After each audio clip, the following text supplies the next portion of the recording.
Buen día y realmente estoy muy contenta de poder ser parte de esta reunión tan linda.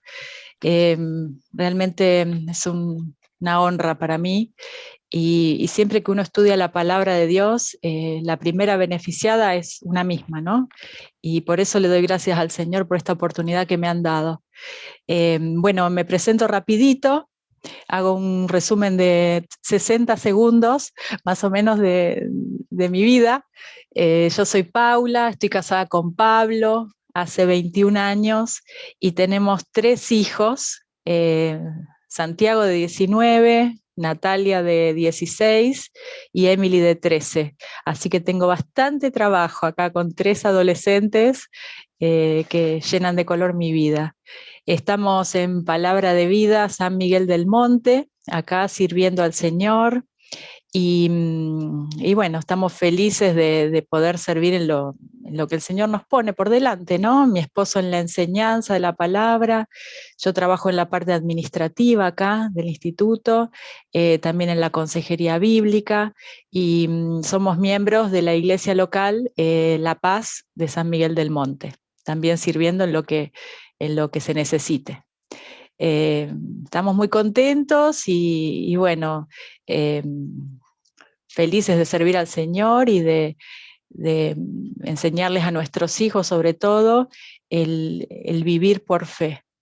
Ellos son el tesoro más grande que tenemos y nuestra responsabilidad número uno.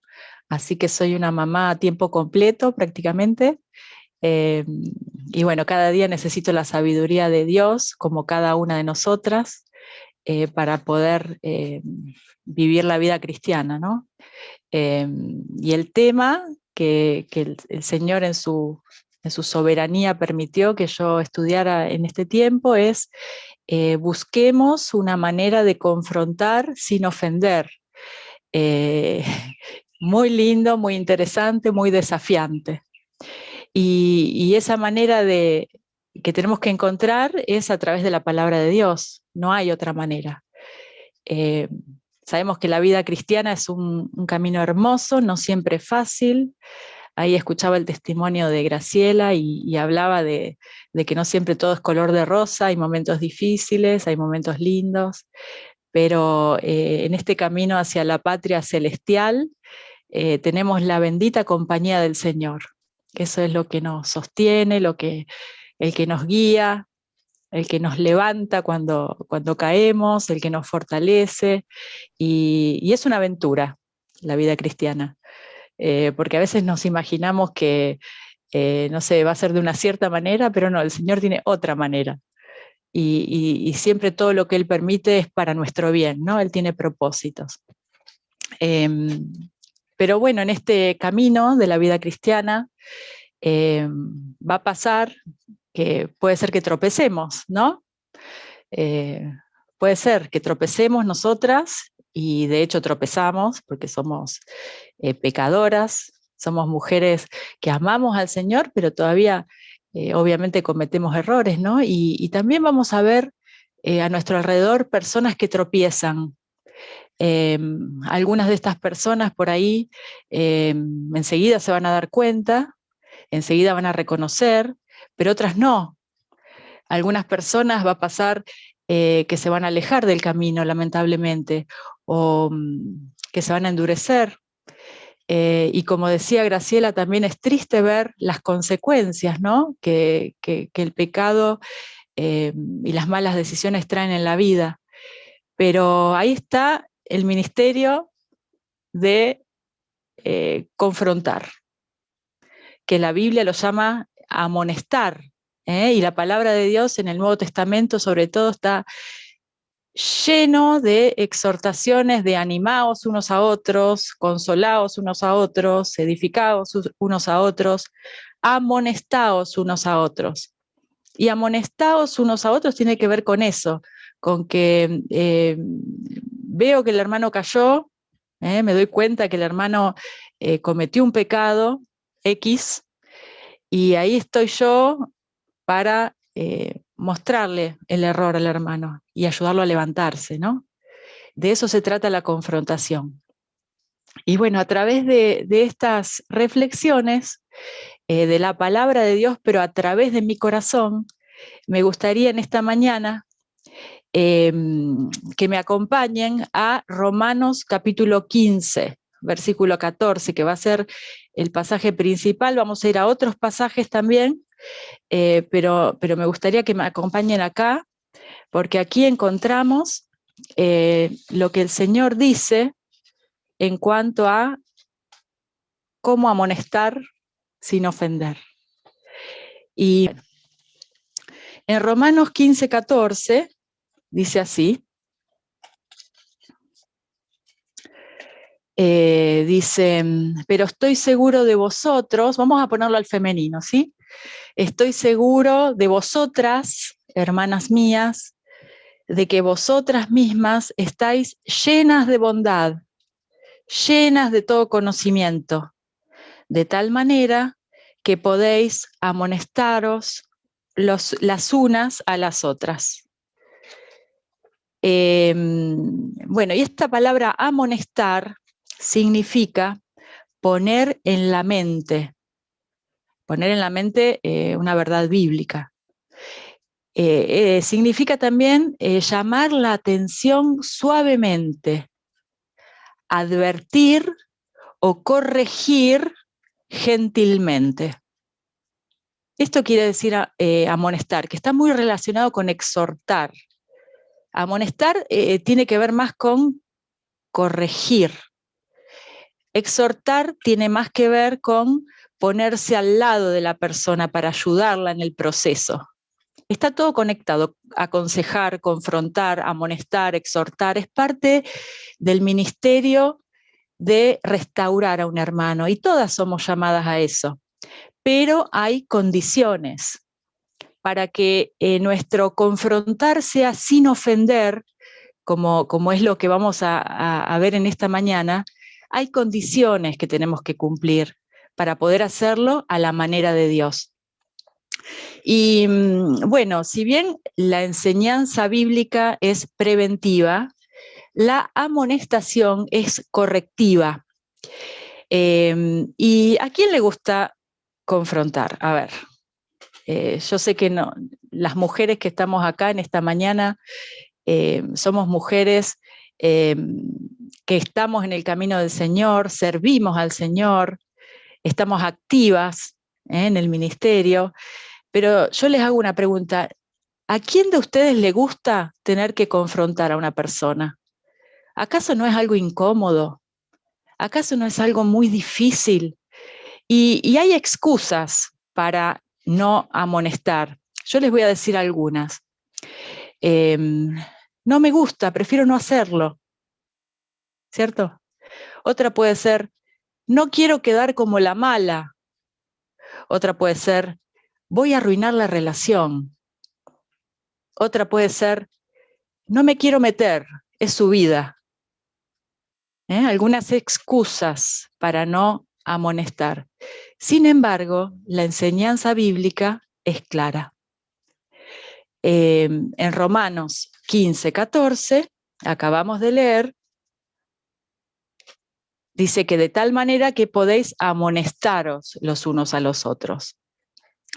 Y Mónica, la semana pasada, nos enseñaba acerca de cómo manejar los conflictos. Es parte de la vida, es parte de las relaciones el tener conflictos, van a surgir los conflictos. Pero el tema es cómo los manejamos, si a la manera de Dios o a la manera de la carne. Y en base a eso van a ser los resultados, ¿no? Cuando vamos a amonestar a alguien, cuando vamos a confrontar a alguien, también tenemos que buscar el momento adecuado. Como decía ella la semana pasada, tenemos que buscar las palabras adecuadas, el lugar adecuado. No es algo que se puede hacer a la ligera. Tenemos que tener muchísimo cuidado con esto. Es algo muy serio esto de marcar un pecado en la vida de otra persona. Y por eso tenemos que prepararnos. En Gálatas 6, del 1 al 3, hay un pasaje que marca la seriedad de este ministerio de confrontar. Si me acompañan, lo leemos rápidamente. Dice, esperen, voy a tomar un poquito de agua. Dice, hermanos, si alguno fuere sorprendido en alguna falta, vosotros que sois espirituales, restauradle con espíritu de mansedumbre, considerándote a ti mismo, no sea que tú también seas tentado. Sobrellevad los unos las cargas de los otros y cumplid así la ley de Cristo. Porque el que se cree ser algo, no siendo nada, a sí mismo se engaña. Vosotros que sois espirituales. Y esto nos habla de que tiene que haber una preparación. Tiene que haber una preparación antes de pretender marcar algo, marcar una falta en la vida de mi hermana o de mi hermano. Y esta preparación, obviamente, es primero mirar hacia adentro, a ver cómo está mi estado espiritual.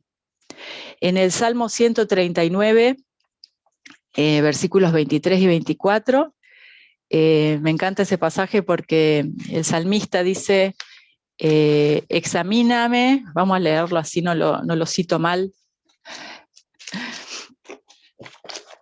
A ver, dice, examíname, oh Dios, y conoce mi corazón.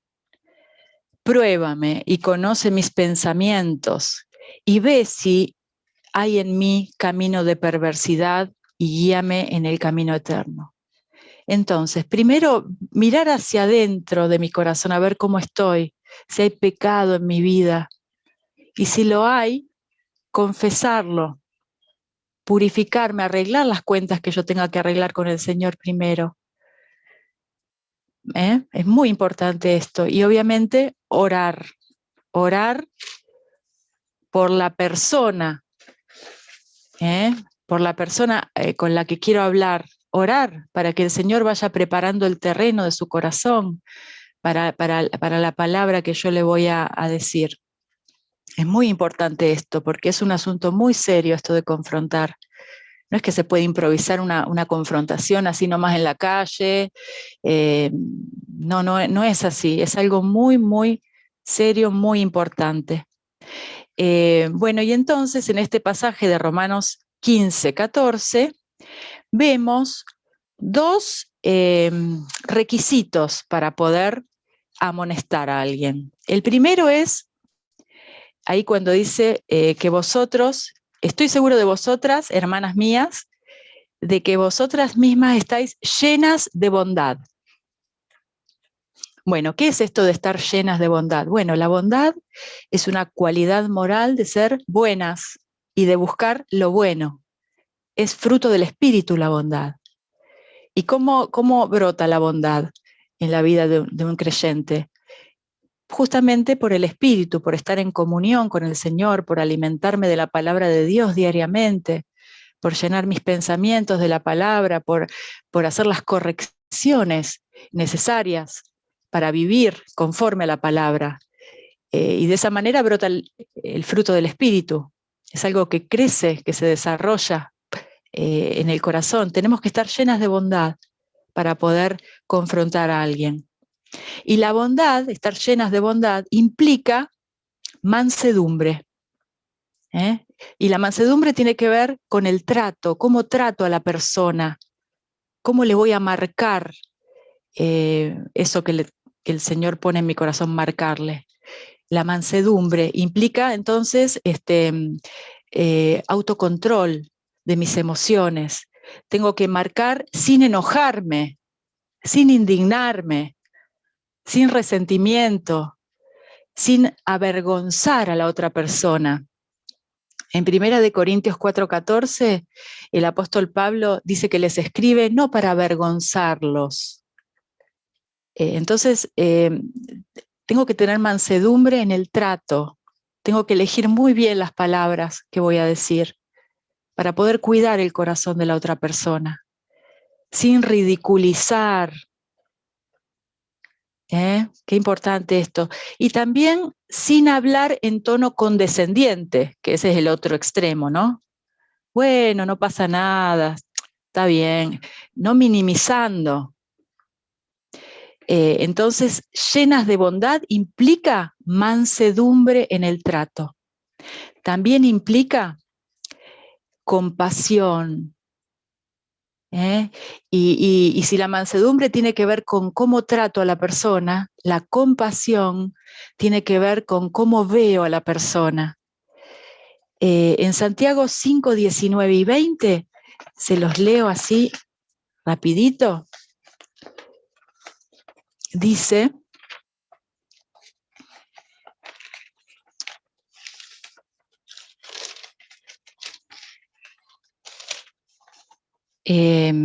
hermanos, si alguno de entre vosotros se ha extraviado de la verdad y alguno le hace volver, sepa que el que haga volver al pecador del error de su camino, salvará de muerte un alma y cubrirá multitud de pecados.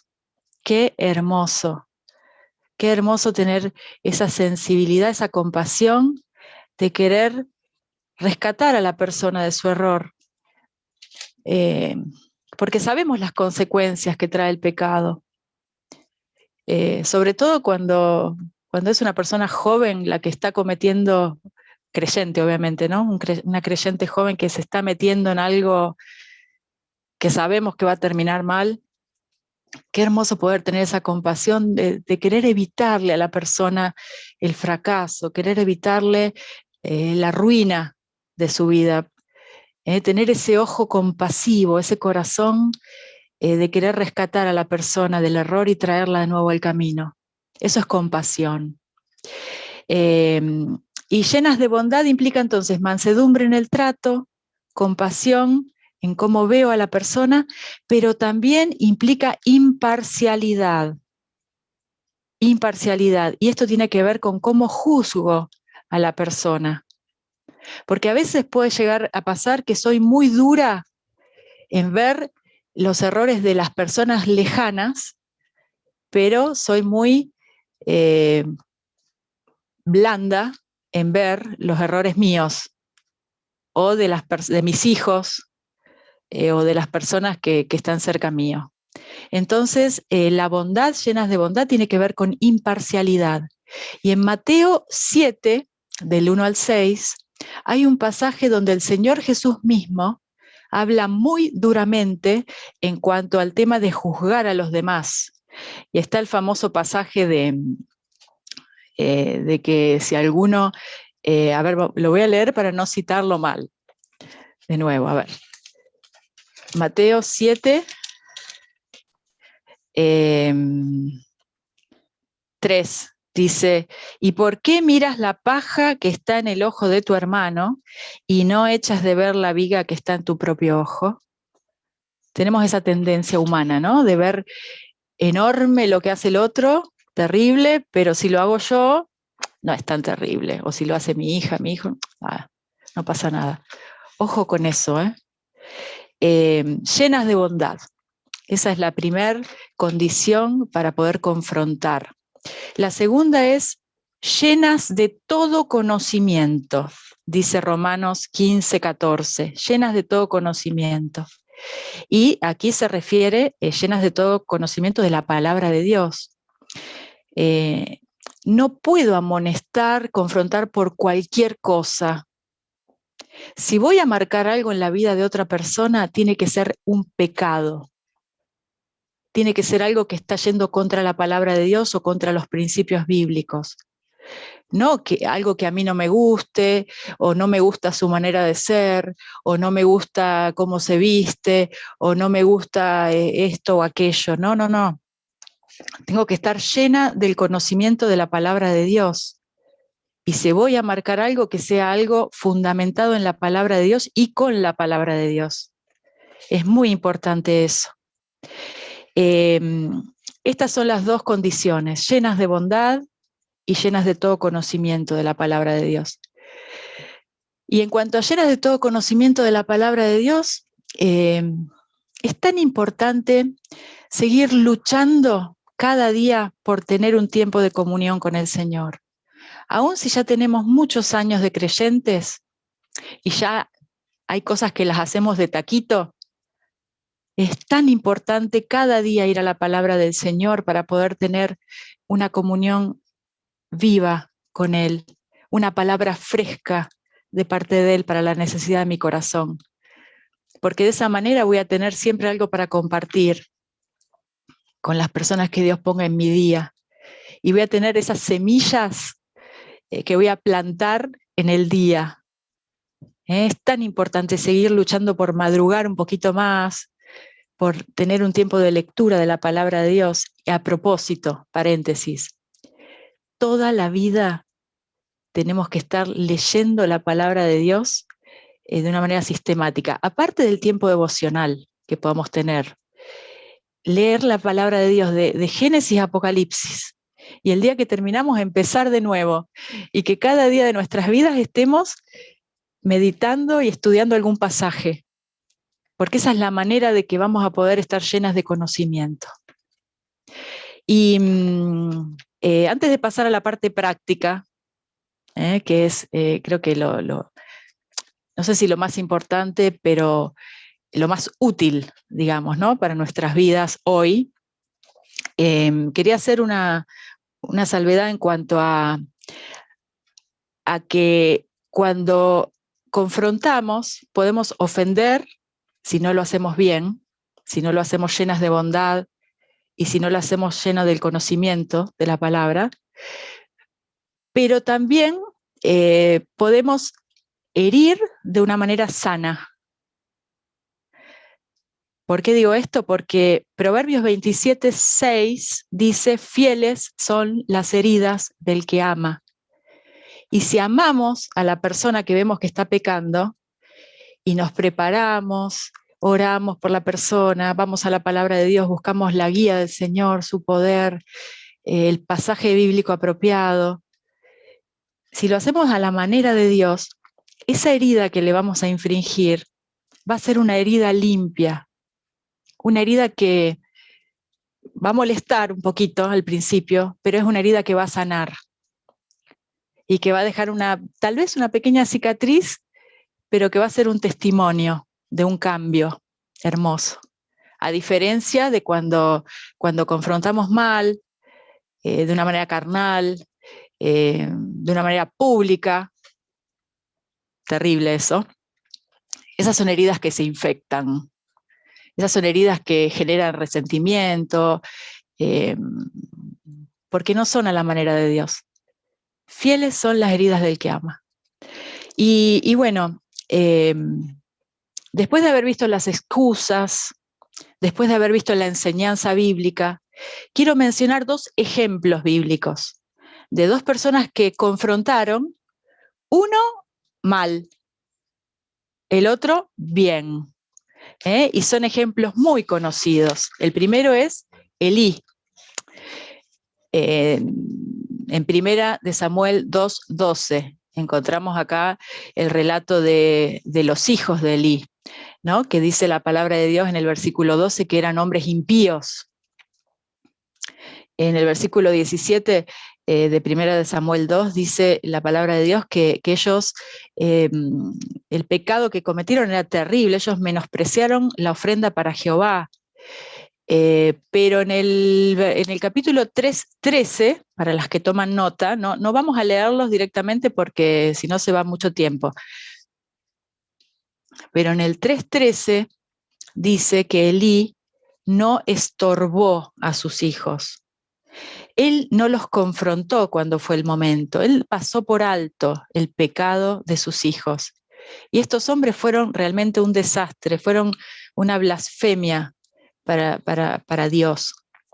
Y Elí demostró que, aunque él era un hombre piadoso, porque lo era, fue un hombre sin carácter. Y eso es terrible, porque hay que marcar las cosas cuando realmente amerita hacerlo, y él no lo hizo. Y el otro ejemplo, el positivo, que me encantó, es el ejemplo de Natán. lo encontramos en 2 de Samuel, capítulo 12, cuando David, después de pecar con Betsabé y después de todo lo que pasó, es confrontado por el profeta Natán. Les recomiendo que lean ese capítulo. Es muy conocido, pero es magistral la manera en que Natán exhorta a David, porque él le cuenta toda una historia de un pastor que tenía una ovejita, y viene un hombre y justo a esa ovejita se la mata, un hombre que tenía otras ovejitas, pero no, viene a agarrar la del pastor que tenía esa amada ovejita. Bueno, le hace todo un relato, llevando a David a darse cuenta de su pecado. Y en un momento, en el versículo 5, ahí lo leemos, vamos porque vale la pena. Me quedan pocos minutos, pero vale la pena leer esto. 2 de Samuel 12, 5. Dice, entonces se encendió el furor de David en gran manera contra aquel hombre. Y dijo a Natán, vive Jehová que el que hizo tal cosa es digno de muerte. Y entonces Natán le dice, tú eres ese hombre. Qué rápidos que somos para juzgar los seres humanos, ¿no? Qué rápido que fue David para condenar a ese hombre que en realidad era él. Así somos, así es la naturaleza humana, de no ver la viga que tenemos en el propio ojo y querer ir con todo el peso de la ley contra el otro. Así que tenemos que tener mucho cuidado. Y Natán, con su magistral confrontación, logró que David reconociera su pecado. Cuando se identifica a David, es un choque para él. Se identifica con su pecado, lo confiesa y después es restaurado. Y tenemos los preciosos Salmos 51 y 52, donde David habla de esto y exalta la misericordia de Dios. Es precioso esto. La gran diferencia que hizo la exhortación o amonestación o confrontación, como queramos llamarlo, de Natán en la vida de David. Fue increíble lo que esa palabra, cómo Dios usó esa palabra en la vida de David. Y esto nos tiene que dar ánimo, ¿no? Que vale la pena. Es difícil confrontar, requiere coraje, pero vale la pena traer al pecador de su error. Y la confrontación, ya cerrando, tiene que ser hecha con preocupación y amor. En Hechos 20:31 vemos cómo Pablo derramaba lágrimas por los creyentes. Tiene que ser hecha de manera personal, no en público, no desde el púlpito, jamás. En 1 de Tesalonicenses 2, 11 al 12, Pablo dice que lo hacía como padre a sus hijos. Dice que a cada uno él amonestó de manera personal. Cuidado con hacer confrontaciones en la mesa familiar. Esto me hizo pensar mucho, porque a veces en la confianza de la familia uno marca cosas y no es la manera de Dios esa. Tiene que ser hecha en privado la confrontación, de manera personal. Me dejó pensando esto, porque a veces cometo ese error yo. Y bueno, tiene que ser hecha con la meta correcta. ¿Cuál es la meta de la confrontación? La meta es llevar hacia el cambio a la persona, al arrepentimiento, para que pueda volver al camino de la piedad. Y esto lo encontramos en Colosenses 1, 28 y 29.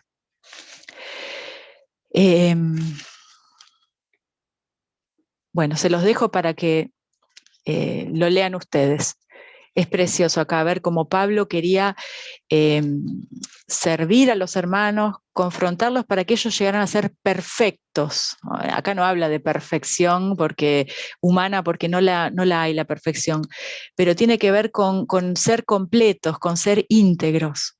Esa es la meta. Uno exhorta, amonesta, confronta para que la persona pueda ser completa, pueda ser íntegra. Bueno, esa es la meta. Y la exhortación, la confrontación, la amonestación, porque está todo relacionado, siempre debe dar esperanza. Esperanza. Es muy importante esto. Dar esperanza es mostrar que hay un camino mejor. Y debemos ser mujeres de esperanza, porque en el fondo todos necesitamos esperanza. A veces no sabemos todo lo que la persona está viviendo. Vemos el pecado que cometió nada más.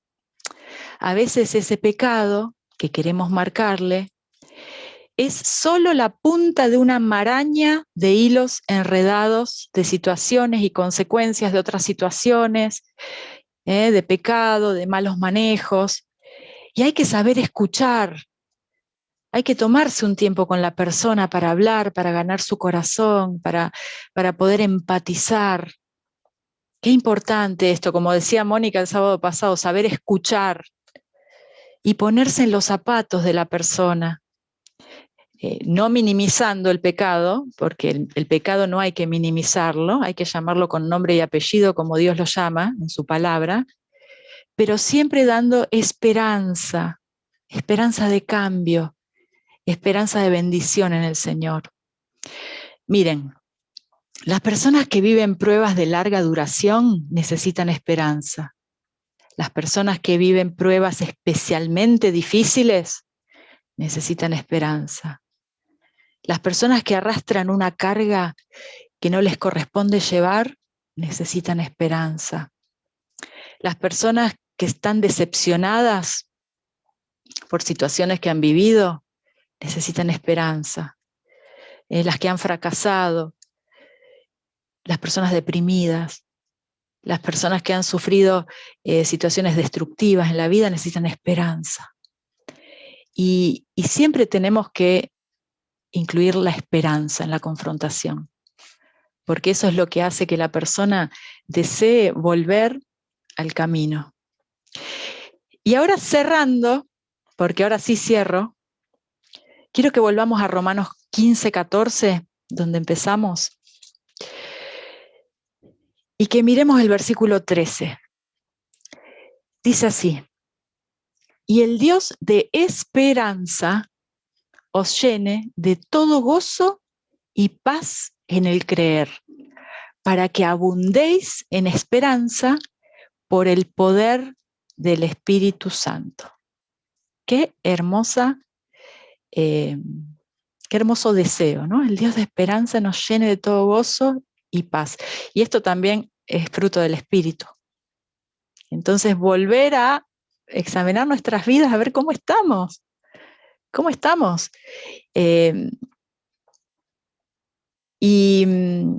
Bueno, me gustaría hacer unas preguntas para la reflexión, a ver cómo estamos con esto. Por ejemplo, una pregunta es: ¿soy una mujer de esperanza? ¿Yo tengo esperanza? ¿Busco en la palabra de Dios esa esperanza cada día? Otra pregunta podría ser: ¿doy esperanza? ¿Doy esperanza a los demás? Otra pregunta podría ser: cuando confronto, ¿estoy segura de lo que le voy a marcar a la persona, que eso es pecado? ¿Oré lo suficiente? Porque es un ministerio esto de confrontar. Y el Espíritu Santo puede usar esa confrontación de una manera asombrosa. Entonces, tengo que orar. ¿Oré lo suficiente? ¿O lo voy a hacer en mis fuerzas? Si lo voy a hacer en mis fuerzas, corro el riesgo de generar una herida que se infecte. Otra pregunta: ¿lo hago en forma personal o soy de tirar indirectas? Otra pregunta: ¿soy persistente hasta ver cambios en la persona? ¿O tiro la bomba y desaparezco de su vida. Porque el cambio es un proceso. Y si voy a confrontar, voy a tener que estar dispuesta a acompañar a la persona en ese proceso de cambio, a sostenerle la mano para traerla de nuevo al camino. Quiero terminar con una oración, pero con una oración bíblica que el Señor me regaló esta mañana en mi tiempo devocional, y creo que es una linda oración para terminar estas reflexiones que les compartí. La oración está en 2 de Tesalonicenses 1, del 11 al 12. Y cuando oramos basadas en las oraciones de la Biblia, estamos orando conforme a la voluntad de Dios. 2 de Tesalonicenses 1, 11 y 12. Dice así.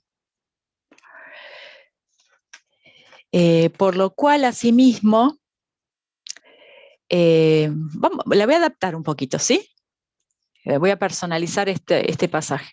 Por lo cual, asimismo, oremos para que nuestro Dios nos tenga por dignas de su llamamiento y cumpla todo propósito de bondad y toda obra de fe con su poder, para que el nombre de nuestro Señor Jesucristo sea glorificado en nosotras y nosotras en Él, por la gracia de nuestro Dios y Señor Jesucristo.